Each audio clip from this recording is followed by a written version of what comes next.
Ma'am, please start. Okay. So very good morning to all the dear participants. And we are honored today to have with us Dr. Munish Thakur as our guest speaker. So let me introduce Dr. Munish Thakur among our participants. He is graduated from Rajuvas, Bikaner. He pursued his MBSc from SCOST, Jammu, and went on for his doctorate in veterinary medicine from CAU Selasi, Mizoram. Currently, he is appointed as veterinary officer in Department of Animal Husbandry, Government of Himachal Pradesh, and stationed at Veterinary Polyclinic Kotla Behel, Kangra. He has participated in various conferences, workshops, and training programs. He has won 4 Young Scientist Awards, 8 Best Oral Presentation Awards, 2 Best Popular Article Awards, and 1 Poster Presentation Award. He has published numerous research articles in various national and international journals. In BBSC and AH, he got third rank in his batch 2008-2013 and has also received INTA's NEOMEC project scholarship in his bachelor's degree program. He has also received University Merit Scholarship in PhD degree program. And today he will deliver a talk on the topic, Advances in Small Animal Veterinary Dermatology. Over to you, Dr. Munish. You may begin with your presentation. Okay, ma'am. Uh, Thanks for the introduction. I am Dr. Monish Thakur, and I am working as a veterinary officer at Veterinary Polyclinic Kotla Behar. And today I am here to deliver my presentation on the topic Advances in Small Animal Veterinary Dermatology. So before I will start my entire presentation, firstly, I want to let you know that what are the points that I'm going to discuss you earlier. First, general things regarding the skin, then after that, functions of skin, then after that, the different methods which we perform in our hospital or in our colleges for treating the skin infection in small animals. So let us start from what is skin. The skin is the largest and the most visible organ of the body and the anatomic and physiologic barrier between animal and environment. Skin is formed by complex arrangement of cells from ectoderm, neural crest, and endoderm origin and has 3 major layers, the epidermis, dermis, and subcutis, which is also called as hypodermis.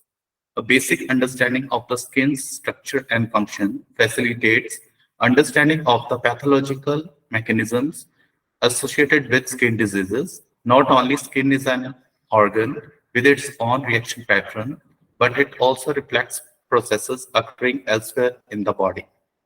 Now, general functions and properties of the skin.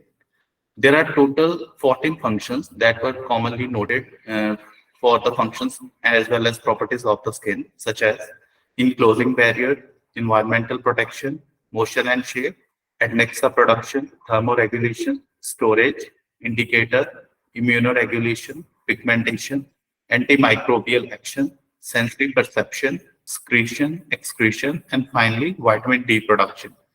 So let us start from one by one. Firstly, enclosing barrier. The most important function of skin is to make possible an internal environment for all other organs by maintaining an effective barrier to the loss of water, electrolytes, and macromolecules. Second is environmental protection. A corollary function is exclusion of external injurious agents such as chemical, physical, and microbiological from entrance into the internal environment. Third is motion and shape. The flexibility, elasticity, and toughness of skin allow motion and provide shape and form. Adnexa production. Skin adnexa includes sebaceous and sweat glands, erector pili muscles, hairs, and claws. Fifth is thermoregulation.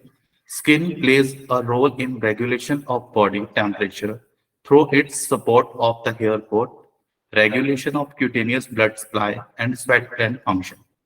Sixth is storage. The skin is a reservoir of electrolytes, water, vitamins, fat, carbohydrates, proteins, and other minerals. Seventh is indicator. The skin may be an important indicator of general health, internal disease, and the effects of substances applied topically or taken internally. It also contributes to physical and sexual identity.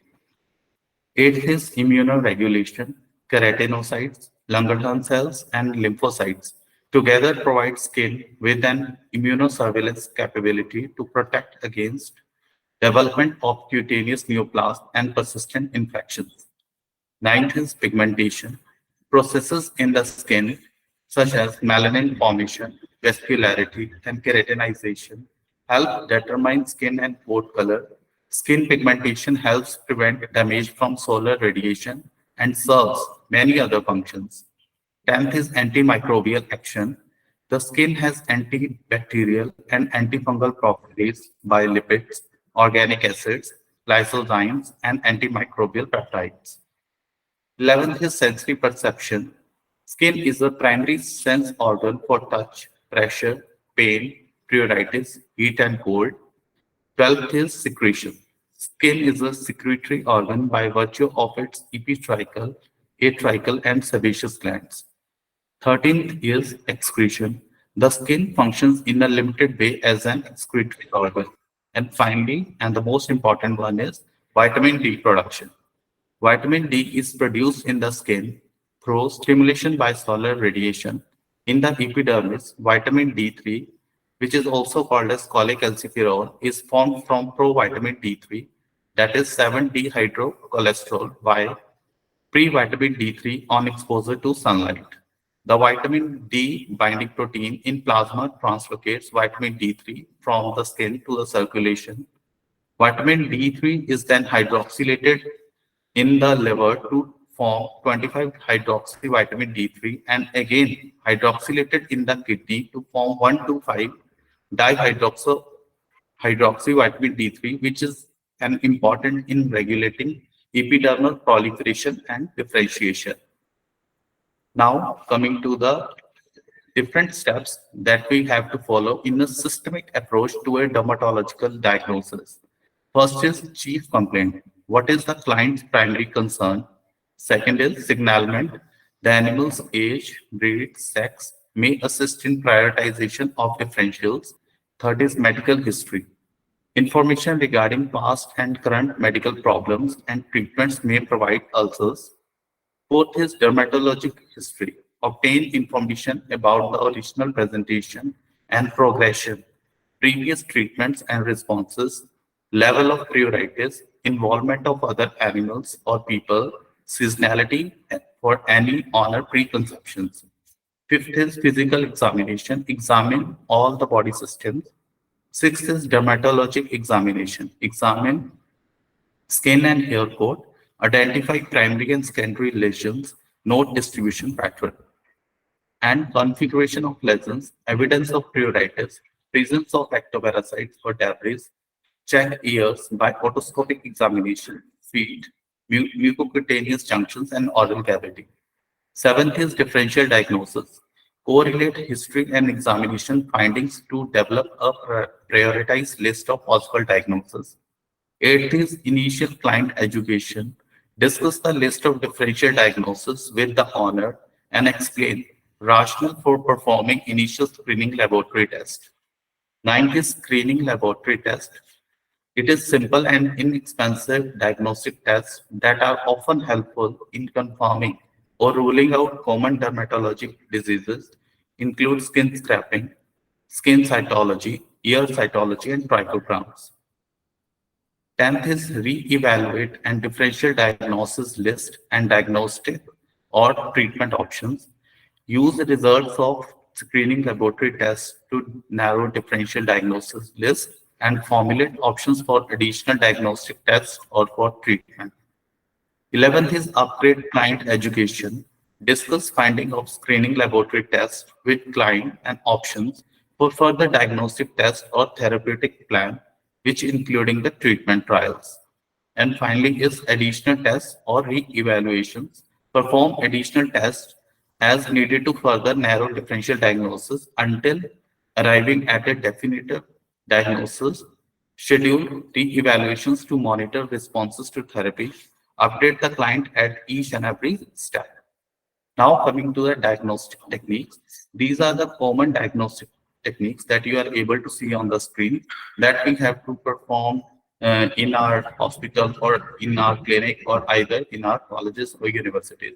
First is diagnostic testing. Second is skin scraps. Third is cutaneous cytology. Fourth is acetate tape preparations. Fifth is otitic swabs. Sixth is dermatophyte test medium. Seventh is trichogram. Eighth is word slam examination. Ninth is biopsy. 10th is cultures. 11th is PCR assays. 12th is serology. 13th is immunoscreening techniques. 14th diascopy. 15th allergy testing. 16th patch testing. And 17th is therapeutic trials. So let us start from the first one, that is diagnostic testing. The dermatologic diagnostic minimum database includes skin swabs, otitis swabs, and cutaneous cytology. The goal should be to identify all secondary infections, example, pyoderma, demodicosis, dermatophytosis, otitis, malassezia dermatitis, infectious pododermatitis, and then formulate a diagnostic plan for identifying and controlling the underlying primary disease, such as allergies, endocrinopathies, keratinization defects, and autoimmune skin diseases. So here you are able to see on the chart that I have mentioned 5 points in the upper row, which includes the mite, different types of mites, which are commonly found in the dogs as well as in the cats. And then after that, I have write the diagnostic test that we have to perform. And third is their accuracy, how much these tests are accurate. And fourth is other tests, what other tests we have to perform for identifying the disease. And last one is additional tests. So let us start from the second uh, point, that is skin scrapes. Skin scraping are the most common dermatologic diagnostic test. These relatively simple and quick tests can be used to identify many types of parasitic infections. Although they are not always diagnostic, their relative ease and low cost make them essential tests in a dermatologic diagnostic minimum database. Many practitioners reuse scalpel blades when performing skin scrapes. However, this practice should be stopped because of increased awareness of transmittable diseases. Example, Bartonella, Rickettsia, feline leukemia virus, feline immunodeficiency virus, herpes, and papillomavirus. Now coming to the procedure of the skin scraping that we commonly perform in our daily routine. First is superficial skin scraping for identifying the sarcoptes, notodoris, Demodex guttae, Chilotilla, Otodactys, and Chigers. A dull scalpel blade is held perpendicular to the skin and is used with moderate pressure to scrape in the direction of hair growth. If the area is covered with hair, it may be necessary to clip a small window to access the skin. And in an attempt to find the relatively few sarcoptic mites that may be present on a dog, large areas, that is 1 to 2 inches, are scrapped. Applying mineral oil directly to the skin to be scrapped and helps dislodge debris and makes it easier to collect the scrap material. Because these mites do not live deep within the skin, it is not necessary to visualize capillary oozing or blood. The most productive sites for sarcoptic mites include the ear margin and the lateral elbows. Anecdotal reports suggest that Demodex guttae in cats may be found more easily on the lateral shoulder, usually. Several slides are needed to spread the collected material thinly, enough for microscopic examination. Second is deep skin scraping for Demodex species, except Demodex guttae that I have discussed earlier. A dulled scalpel blade is held perpendicular to the skin and is used with moderate pressure to scrape in the direction of hair growth. If the ear area is covered with hair, usually alopecia hairs caused by folliculitis are selected because it may be necessary to clip a small window to access the skin. After skin scraps, the skin should appear pink with the capillaries becoming visible and oozing blood. This ensures that the material collected comes from deep enough within the skin to allow the collection of follicular demodex mites. Most people also squeeze, that is pinch, the skin to express mites from deep within the follicles into a more superficial layer so that they may be collected more easily. If scraping fails to provide a small amount of blood, then the mites may have been left in the follicle resulting in a false negative finding. In some situations, with sharp or deep inflammation with scarring, it may be impossible to scrap deeply enough to harvest Demodex mites. These cases are few in number but require biopsy for identification of mites within the hair follicles. Hair plugs from an area of lesional skin may be used to help find mites, but the accuracy of this technique compared with skin scraps is unknown. Regardless of the collection technique used, the entire slide should be searched for mites with the use of low power, that is 10x objective. A search of the entire slide ensures that if only primary or secondary mites are present, as is typical of scabies infection, the user will likely find them. It may be helpful to lower the microscope condenser. This provides greater contrast to the mites, thereby enhancing their visibility. One must be sure to raise the condenser before looking for cells or bacteria or stained slides. Now, the third one is cutaneous cytology. Cutaneous cytology is the second most frequently employed dermatology diagnostic technique. Its purpose is to help the practitioner to identify bacterial or fungal organisms, that is yeast, and access the infiltrating cell types, neoplastic cells or canthrocytic cells, typically of amphibious complex. Now coming to its procedure. First is direct impression smear and second is fine needle aspirate method. First, procedure regarding the direct impression smear. We have to select the moist exudate and from the pustules, erosions, ulcers, or draining lesions. Alternatively, crust can be lifted, revealing a moist undersurface. Popular lesions may be traumatized by the corner of a glass slide or a needle, then squeezed to express fluid. Yeast dermatitis can be sampled by repeated sticking of the slide into lignified lesions or through the use of a dry scalpel blade to collect material that is then smeared onto a dry slide. Regardless of which technique is used, the moist exudate collected on the slide is allowed to dry. The slide is then stained with the commercially available cytology stain, example, modified white stain. Dipstick is the most common and it is gently used. A low power objective is used to scan the slide to allow selection of ideal areas for closer examination. A high power, that is 40x and 100x objective, is used to identify individual cell types as well as bacterial or fungal organisms. And second is fine needle aspirate method. A needle having 22 to 25 gauze and a 6 ml syringe should be used to aspirate the mass. The area should be cleaned if necessary with alcohol or chlorhexidine. The lesion is then immobilized.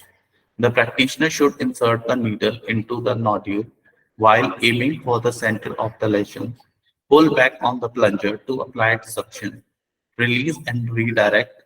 Pull back on the plunger again and stop if any blood is visible in the hub of the needle, as this will dilute the cellular sample. Negative pressure should be released before the needle is removed from the lesion. An alternative technique involves repeated insertion of the needle without the syringe into the lesions while redirecting several times. This latter technique, without negative pressure, which decreases the frequency of inadvertent dilution of the sample with blood, works best for soft masses. Once the sample has been collected, the material is expressed onto a microscope slide by blowing a syringe full of air through the needle to spray the cells onto the slide. The material is smeared gently to thin the clumps of cells stained with cytology stain. The slide should be examined or scanned with low power to reveal a suitable area for closure examination. A high power objective may be used to reveal the infiltrating cell type and the cellular ataxia, ataxia. And fourth is acetate tape preparation. This method also be performed usually in our clinics or in our hospitals or in our college. Tape preparations are used to evaluate a variety of different conditions. The basic technique involves the use of crystal clear tape, single or double-sided, to collect a sample of hair or superficial skin debris. It again divided into two parts. First, tape preparation for mites. Tape preparations can be an effective method of collecting and restraining chylomicronia and lice for microscopic examination. The mites are usually large enough to be seen, so a piece of tape can be used to capture a specimen. The tape prevents the ligatures from escaping. Second is tape preparations for hair, that is trichogram. Tape is used to secure the hair sample in position on a glass slide. The sample is examined under low power microscope. Oil may be a better medium for use with trichograms. And third is tape preparations for yeast. Tape preparations for yeast dermatitis are some of the most efficient and effective methods of identifying malarious skin infections. Although they are not as reliable and quantitative as impression cultures that use Sabrados dextrose agar media, the speed and ease of tape preparations for yeast make them the techniques most commonly employed for identifying malassezia. The lignified lesions, elephant skin on the ventral skin or the ventrum part, is sampled by repeated application of the sticky side of the tape onto the lesion. The tape is then adhered to a glass slide and is stained with the cytology stain while the first alcohol stain solution is admitted. The tape serves as a cover slip and can be examined under high power microscope. For visualization of Malassezia organisms, this technique is useful, but false negative results are common with all yeast collection techniques. Now coming to the otitic swab. Otitic swabs are useful for determining whether a normal appearing ear canal actually has exudate deep within the ear.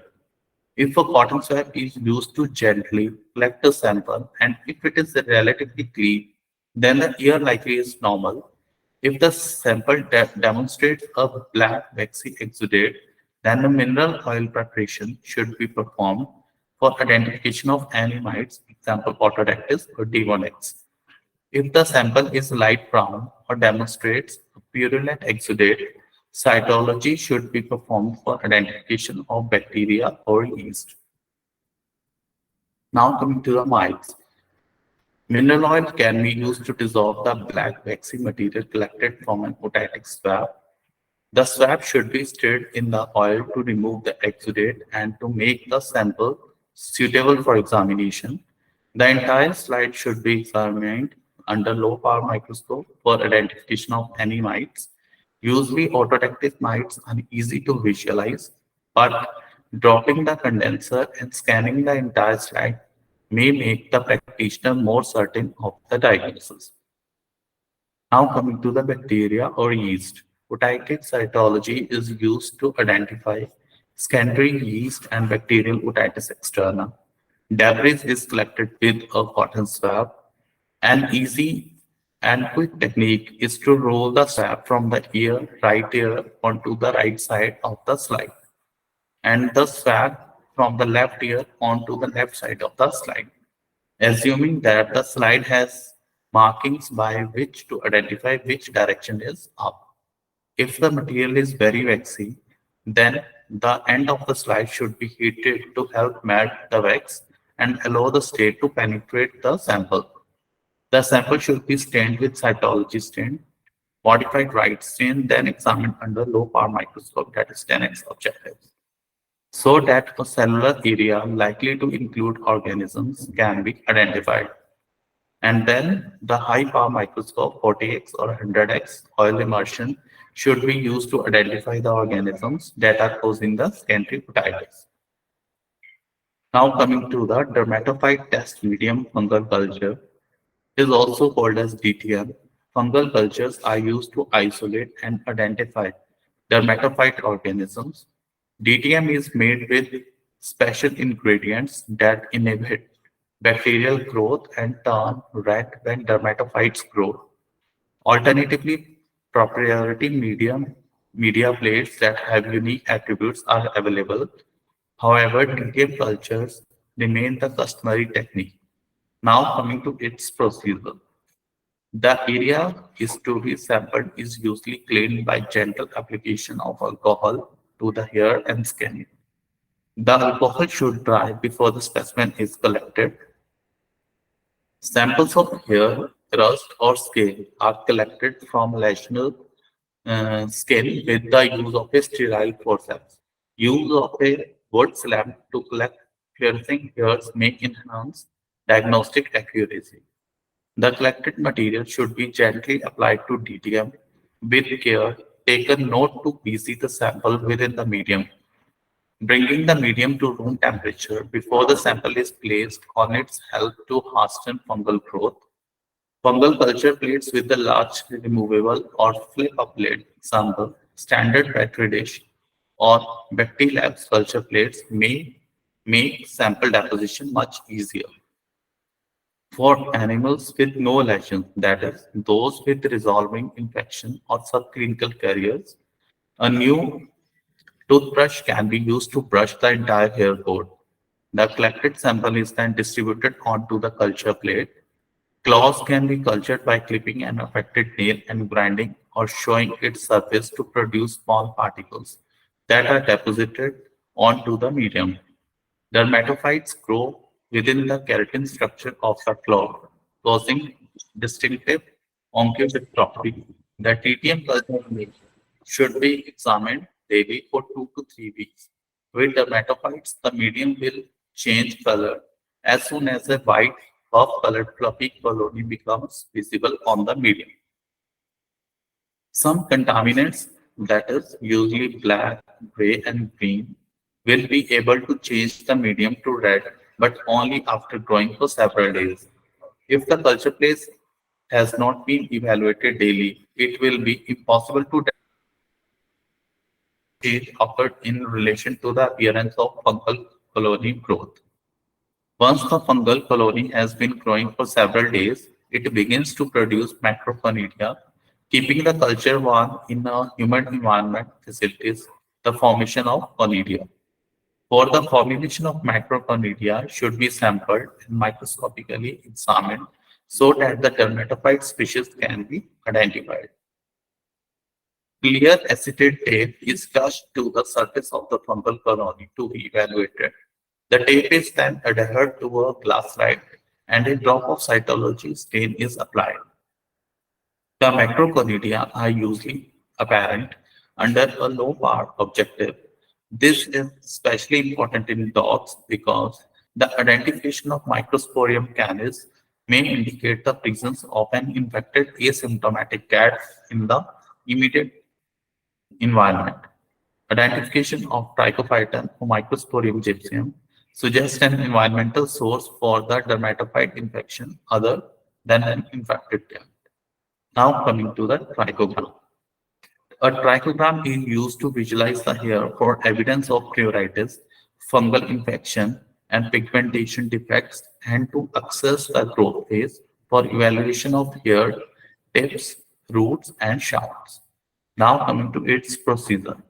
A small amount of hair is to be epilated. Tape or mineral oil is used to secure the hair sample in position on a glass slide. The sample is examined under a low power microscope, such as hair tips. Hair tips are usually evaluated to determine whether the patient is pruritic, especially cats, or if the cause of hair loss is non-traumatic. Pruritic animal break the tips of the hairs, leaving a broken end that can be detected easily. This determination is especially useful in feline patients when owners are not convinced that the patient is pruritic because of its secretive nature noted in some cats. Another one is hair roots. It may be examined for identification of anagen and telogen hairs in an attempt to determine whether hair follicles are cycling normally or not.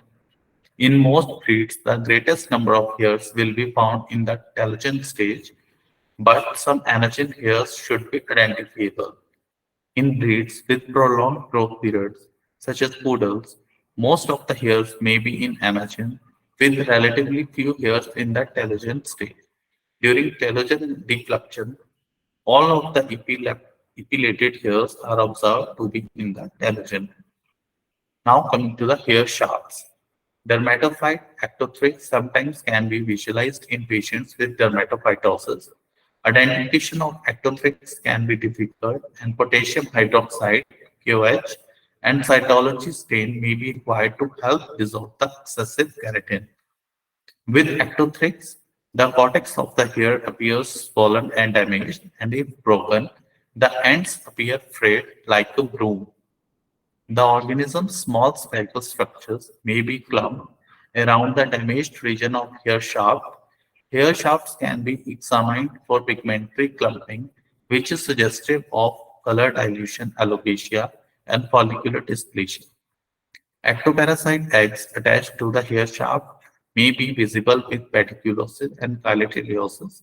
Other shaft of hair abnormalities have been reported but are extremely rare. Now coming to the wound slab examination. A wood lamp is a special ultraviolet light source that uses a wavelength of 340 to 450 nanometer spectrum that doesn't hurt the skin or eyes. This unique combination causes tryptophan metabolites produced by some strains of Microsporium canis to fluorescence a bright apple green color. Unfortunately, not all Microsporium strains produce this cell product, making the wood slab useful in only approximately 50% of cases of Mycosporium canis infection. These techniques cannot be used to identify Trachophyton species of Mycosporium gypsum. It is important that the light source should be allowed to warm up so that the appropriate wavelength of light is reduced. Many false positives may be observed because of the fluorescence of the scale and certain topical medications. A true dermatophyte infection reveals an apple green fluorescence on the roots of the hair shafts. All dermatophyte infections should be confirmed by means of fungal culture. Now coming to the biopsy. Cutaneous biopsy evaluation can be frustrating for the practitioner and the pathologist. The practitioner can improve the diagnostic reliability of skin biopsies by properly selecting lesions for biopsy, by using the services of a dermatopathologist, and by providing the pathologist with the complete clinical differential diagnosis list. Cutaneous biopsy has the potential to provide the greatest amount of information in the shortest period of time. Even if cutaneous histopathology cannot identify the exact cause of the lesion, the pathologist should be able to classify cutaneous changes into one of the six general categories, such as neoplasia. Second is infection, example folliculitis or cellulitis. Third is immune-mediated event, example autoimmune diseases, vasculitis, and drug reaction. Endocrine-like disorder, example hypothyroidism, Cushing's disease, and follicular dysplasia. Keratinization defect, example primary seborrhea, sebaceous adenitis, and ichthyosis. And finally is allergy. Now coming to the culture, which is very important. Bacterial and fungal cultures are an important part of diagnostics in dermatology. Any deep cellulitis-like lesions, especially those with draining tracts, should be cultured for bacterial and fungal organisms. Nodules and tumors should be cultured when infectious causes are included onto the differential list. Now coming to its procedure. Firstly, culture swabs are useful for collecting moist exudates for culture. All superficial virulent exudate should be removed and the lesion cleaned with non-preserved saline or water. Fresh exudate then can be expressed and collected with the swab for submission to the microbiology laboratory. These cleaning techniques help reduce the number of contaminant organisms in the sample. Rotative culture should be performed or obtained before any lavage or cleaning procedures are performed. For deep skin cultures, the preferred technique involves use of a sterile biopsy procedure to collect a piece of skin for submission to the microbiology laboratory. The skin should be surgically prepped and rinsed well with non-preserved saline or water. This prevents a disinfectant solution from killing the pathology organisms. Once the skin sample has been harvested, it should be placed in a culture swab or sterile container with a drop of non-preserved saline, refrigerator, and shipped overnight. Washing should be taken to avoid freezing the skin samples intended for culture because this will decrease the accuracy of the culture. The laboratory then should perform the minced tissue culture to isolate the organisms within the tablets. Now coming to the PCR, polymerase chain reaction assays, most commonly used in the colleges or in the laboratories. It is an in vitro technique for amplification of a region of DNA whose sequence is known or which lies between two regions of known sequence. So why it is called as PCR? It is called as PCR because the only enzyme used in this reaction is DNA polymerase. Then why it is called as chain? It is called as chain because the products of the first reaction becomes substrates of the following one and so on. And the reaction components includes target DNA, which contains the sequence to be amplified. Second is pair of primers, oligonucleotides that define the sequence to be amplified. DNTPs, deoxynucleotide triphosphates, that is the DNA binding blocks. Fourth is thermostable DNA polymerase, enzymes that catalyzes the reaction. Fifth is magnesium ions, cofactor of the enzyme. And finally is buffer solution, maintains pH and ion strength of the reaction solution suitable for the activity of the enzyme. Now coming to the PCR cycle. It comprises of three steps. First, denaturation of DNA. Temperature in between 90 to 98 degree Fahrenheit for 1 to 2 minutes. Annealing 40 to 60 degree Fahrenheit for 30 minutes to 1 minute. And extension for 72 degree Fahrenheit. End of the first PCR cycle results in two copies of target sequence. Now coming to the serology. The detection of antibodies for select infections agents may provide useful information regarding patient exposure, active infection, and resolution of some fungal, rickettsial, and protozoal diseases. This diagnostic test may be most useful for identifying rickettsial diseases. Now coming to the immunostaining techniques. It includes direct immunofluorescence, provides a unique method for diagnosis of autoimmune skin diseases. Direct immunofluorescence has been used in veterinary dermatology for longer than 30 years, but the accuracy and repeatability of this diagnostic test have been questioned. The body region selected for testing can greatly influence the results of direct immunofluorescence. 11 to 78% of normal foot pad or nasal samples demonstrate false positive results. Additionally, diagnostic laboratories can demonstrate poor reproducibility with duplicate samples. More recently developed techniques, including immunoperoxidase, monoclonal antibodies, seem to provide more accurate results. However, their use is limited. Now coming to its procedure. Skin samples are collected through traditional biopsy technique. If immunofluorescence will be used, micropreservative is required. The need for special media has caused immunofluorescence to be less favored by many practitioners and diagnostic laboratories. Immunoperoxidase offers the same diagnostic value but can be performed on formalin fixed tissue, eliminating the need for additional biopsy samples preserved in micropreservative.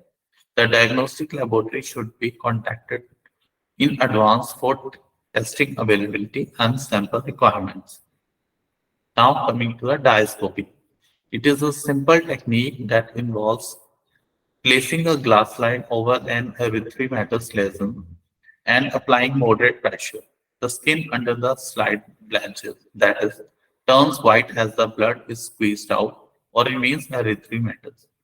This test is useful for differentiating vasodilation from ecchymosis. Urticaria lesions are caused by dilated blood vessels that leak fluid but not red cells. Therefore, these red lesions blanch when pressure is applied. Ecchymosis, typical of vasculitis, is caused by an RBC leaking out of the vessels. These erythematous lesions do not blanch because the cells are located within the dermis. Now coming to the last one, that is the patch testing. It is the most common method of choice for identifying allergens in humans. However, because of the limitations of veterinary special and the artificial dermatitis created the occlusive bandaging needed, patch testing of animals is extremely problematic and unreliable. Now coming to its allergy testing procedure. The patient is withdrawn from all medications that contain steroids or antihistamines. The patient is sedated to avoid excess stress and cortisol release. An area on the lateral thorax is clipped with the 40 blade. The skin should not be traumatized or cleaned. A permanent marker is used to indicate sites for injection. A special syringe is used to administer 0.05 to zero point 0.1 ml of each allergen that has been pre-diluted to 1000 to 1500 protein nitrogen units, which is called as PNUs. This test should be completed within a 30-minute window. After this time, initial injection should be ready to read. Each injection site is evaluated for arrhythmia and swelling. Histamine and saline controls are used to help determine the range of reactivity, and a 0 to 4 scale is used to assign the relative reactivity of each injection site. A good positive should look like a bee sting with a sharp ridge at the peripheral margin of the reaction. Negative reactions may have some noticeable swelling caused by the injected volume of fluid, but arrhythmia and a distinctive sharp ridge on palpation are absent. So this is all about my presentation. Thank you and Jai Hind.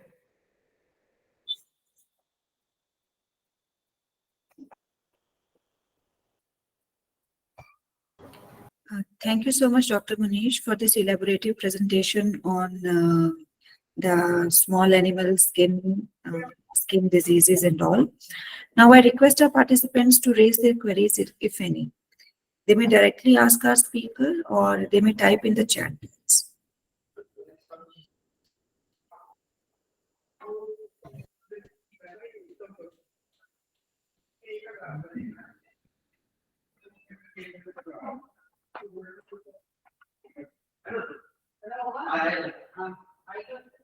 Dear speakers, do you have any query? If any, then you may either directly ask the speaker or you can type in the chat box.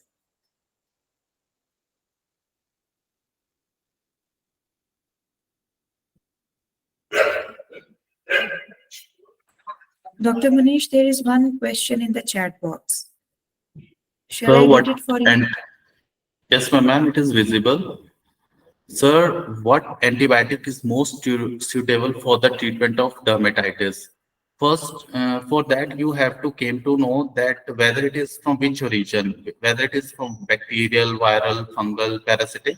So once you rule out by using different diagnostic methods and whatever, for example, if there is a bacterial, then we go for cefixime, which includes the ceftriaxone along with the combination of tazobactam for 3 to 5 days. And if there is a fungal, then you have to use the fungal. But it all depend upon the different skin infection, whether it is bacterial origin, whether it is fungal origin, whether it is parasitic or any other. What are the treatments, sir? What about the treatment aspect of different skin diseases that I have discussed earlier, Doctor? That it depends upon the region from which region you find your animal is affected by the problem of skin infection. Once the diagnosis will come out, then after that you have to be give that antibiotic regarding that particular disease.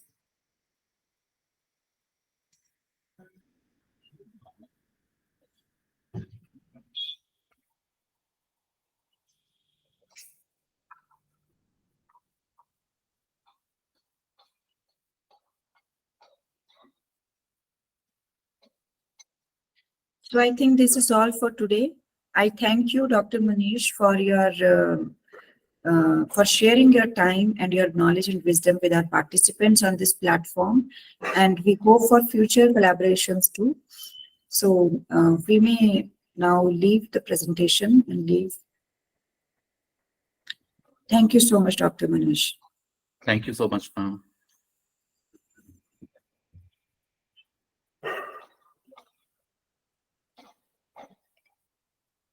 There is one more question, sir. Is there alternative for antibiotic resistance? Is there is any alter? Is there From is Ankita Lama. alternative for antibiotic resistance?